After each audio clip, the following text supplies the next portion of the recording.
Reddit, what do you need to get off your chest? I didn't talk to my best friend for a week before she committed suicide. I wasn't angry with her or anything. It was just after exams and we had a few days off of school. I have never been an on-screen communicator. And I was so certain that I would see her on our first day back to school. But now she's gone and I can't forgive myself for not sending her a quick hey on Facebook when I knew she would still reply. Look, I don't know if anyone else has responded to you, but please speak to someone. Your friend's suicide is in no way, shape or form your fault. But that guilt from feeling like it is can eat you alive. Ideally talk to a professional. But if not, talk to a friend, a school counselor or anyone. Just please reach out for support. I feel burned out. I don't have the motivation to do anything anymore. All I wanna do is sit around and play video games. At least you wanna play games, fam. I sit around downloading them and have 367 Steam games and won't commit to playing one longer than an hour because we'll get bored. I'm installing Watch Dogs 2 right now and no, I won't play it more than literally today. Nothing is fun anymore.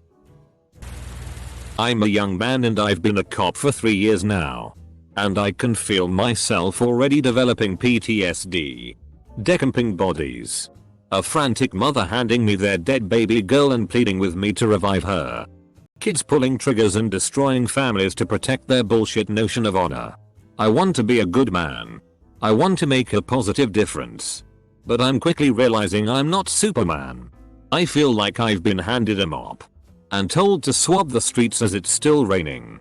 All the while, I'm being ridiculed because I'm using the wrong kind of mop or I missed a spot. That I have no true friends. I have people like me and people that are chill with me, but I have never had that connection of a best friend. I always think that someone is my best friend, but no one ever thinks of me as their best friend. I feel the same way. I have friends. And I have some good friends. But I haven't had a best friend since I was a kid. I really wish I did. And every once in a while I'll wonder why I don't. Is it something to do with me? Or is it normal to not?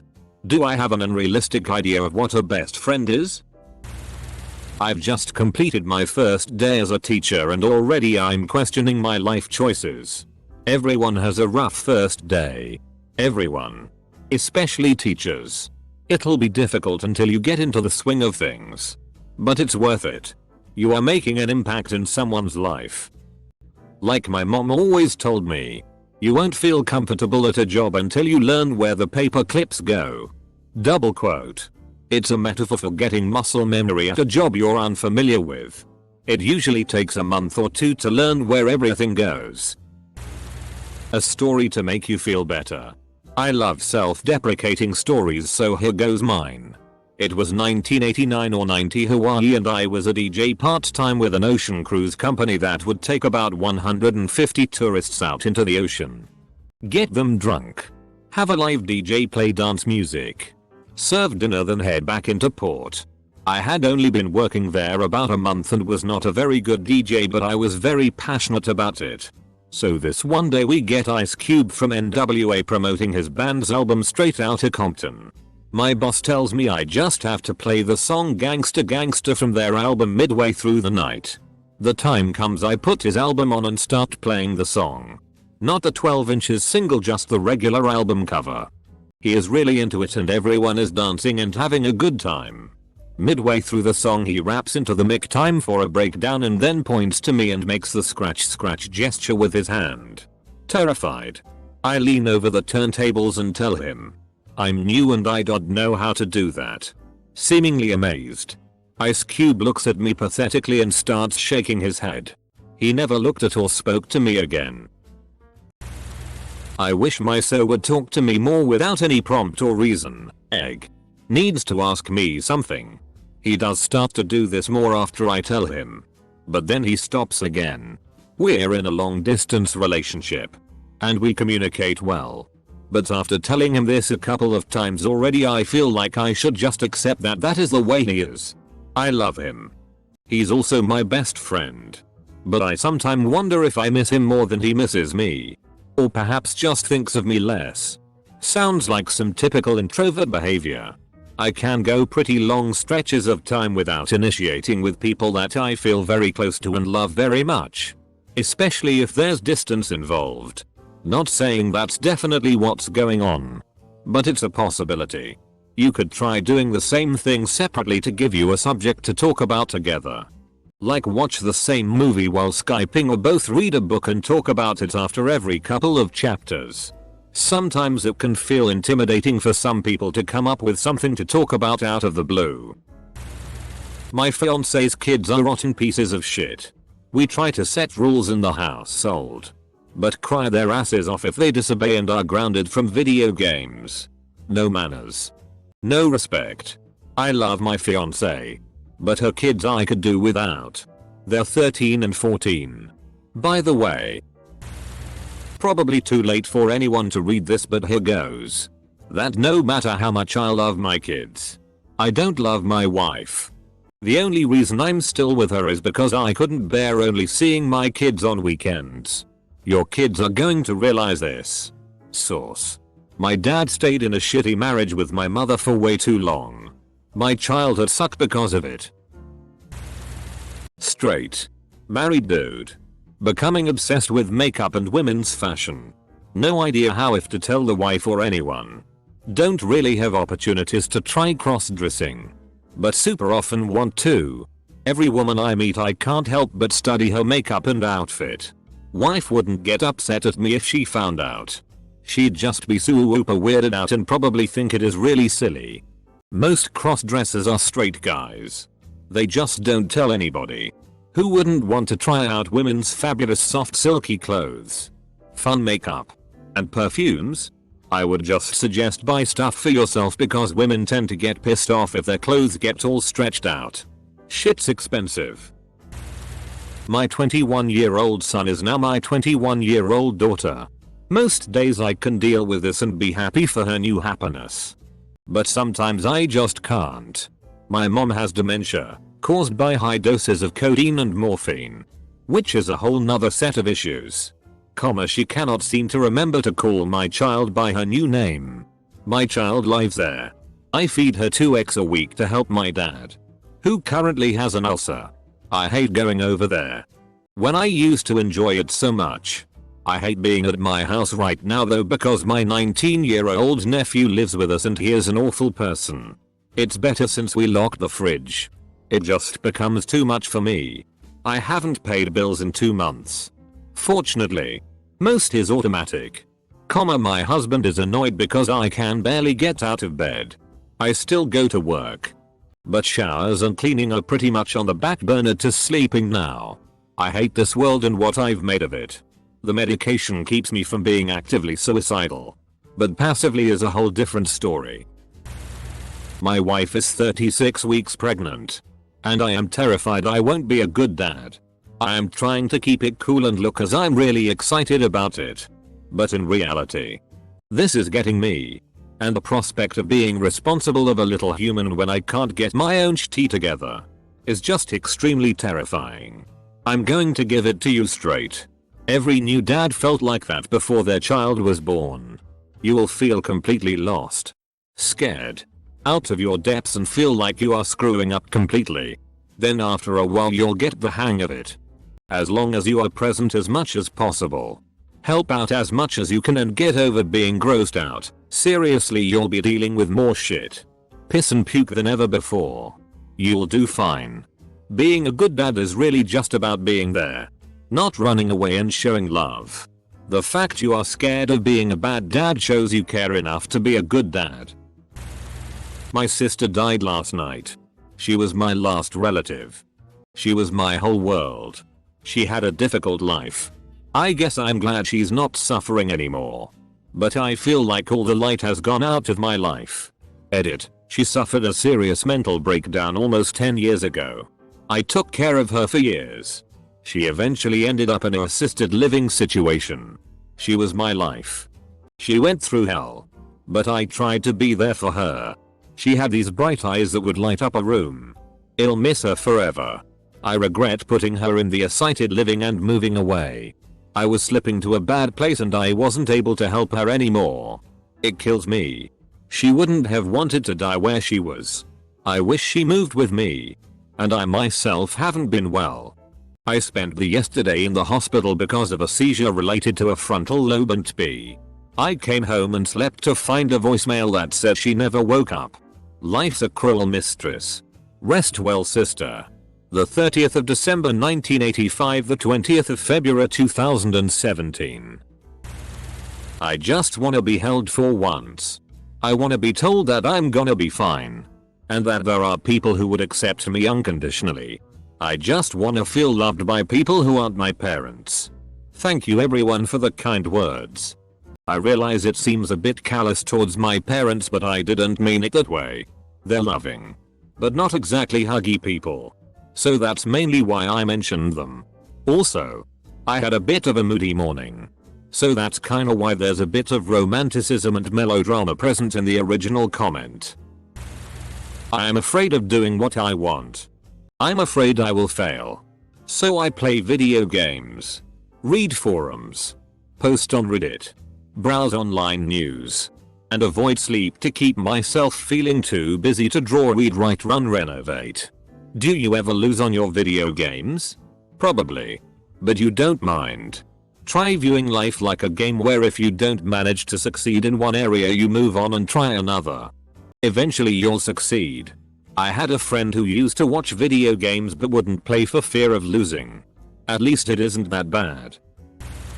If I come to disconnect your gas or electricity or fit a money meter because you haven't paid, I'm not the bad guy. I try to help you, but even before I've knocked on your door, you've had visits, letters, warnings, an invitation to the court regarding your account. The works. Yet every day I get abuse and hate because I'm the face on your doorstep. I want to arrange an agreement. I understand financial hardship and I have so much information for you if you just listen or let me help you. You don't get free gas or electric. That's not your right. GRR. Rant over. Phew. I'm clinging to my hope of finally publishing my novel one day and actually making some decent money. It'll be the time when my adult life finally begins. I'm turning 30 this year. And yes, I know it's unlikely that I'll actually have a decent career as a writer. But just imagining it keeps me going and is one of the reasons I haven't committed suicide. J.K. Rowling was 32 when she published the first Harry Potter book. There are great authors out there who publish nothing of significance until their 50s. Don't give up. That I've been spying on my controlling and abusive boyfriend while he's been out of town. He stayed out until early morning with a girl and then spent a night in alone with her. She leaves her 4 kids home alone sleeping so she can try to get my boyfriend to leave me and support her. He is using her for attention and doesn't want kids, let alone someone else's. He doesn't know I know and have been packing his things while he's been gone.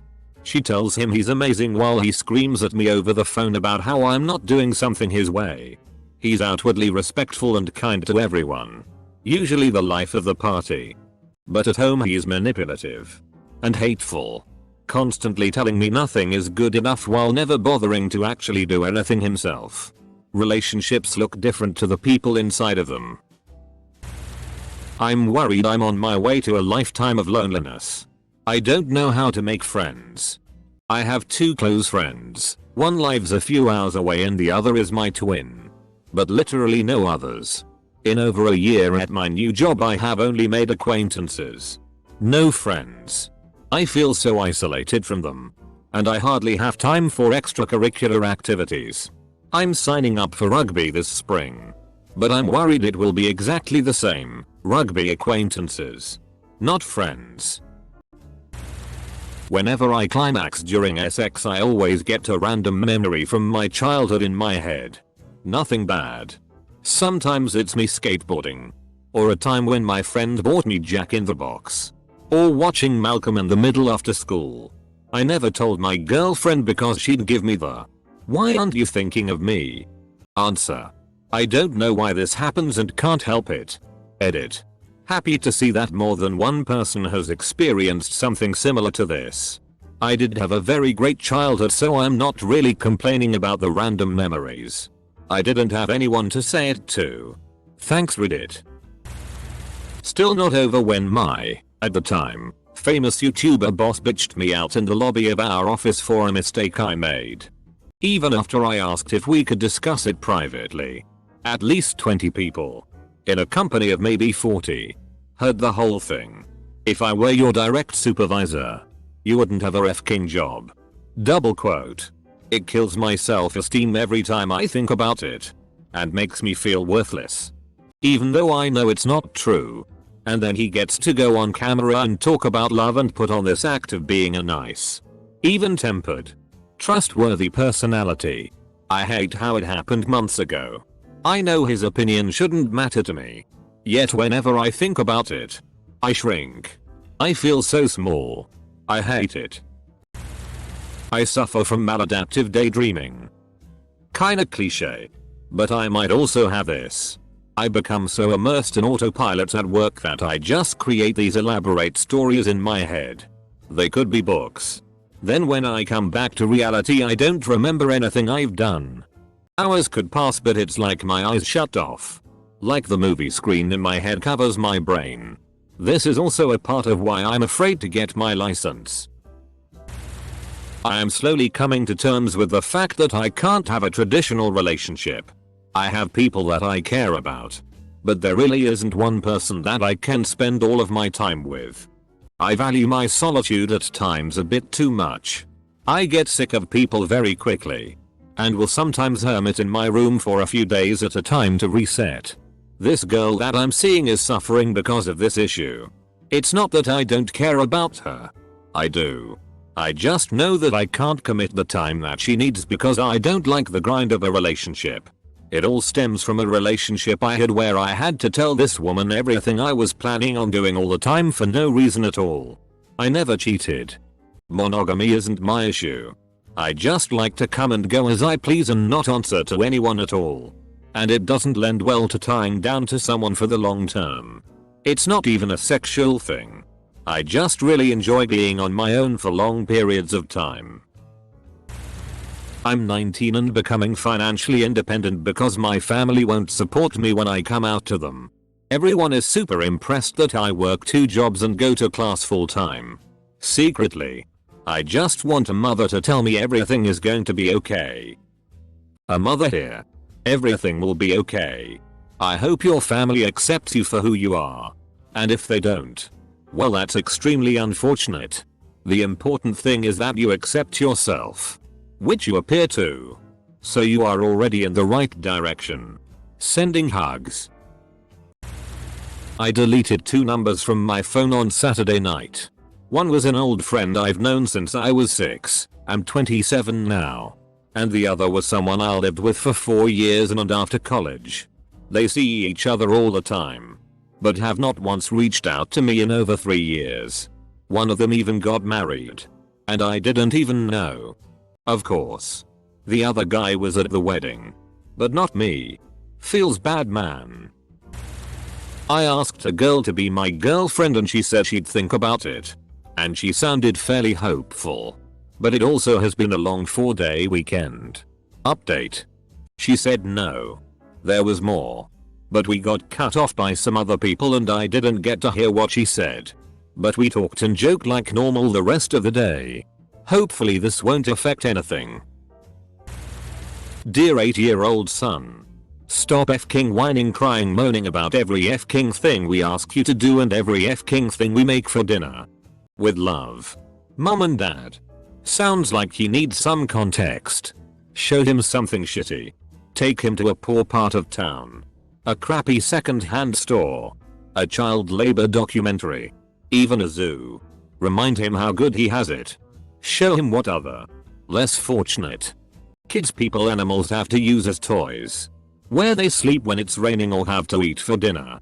If he wants the good things, provide him the opportunity to work for them. Life starts when life starts. Good luck. Close bracket. It's been a little over 7 months since my baby was born and my postpartum depression hasn't let up at all.